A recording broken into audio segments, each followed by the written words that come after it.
Permanenten nga napuntaran ni Governor Macho Marcos Manotok ni Police Colonel Frederick Obar manipupelang met Ilocos Norte Police Provincial Office akas sa permanente nga Provincial Director dito'y probinsya tayo nga Ilocos Norte. Ngem inkalikagom ni Governor Macho Marcos Manotok itinananay nga paragtalin na itinalinak na ornos natal na nga probinsya tayo nga Ilocos Norte. Nagyaman bet ni Police Colonel Frederick Obar, iti permanente kingkwana ni Apo Gobernador Macho Marcos Manutog.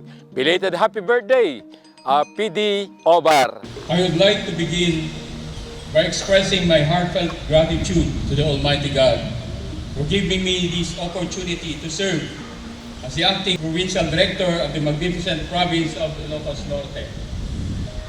To our provincial governor, Honorable Matthew J. Marcos Manotok, sir.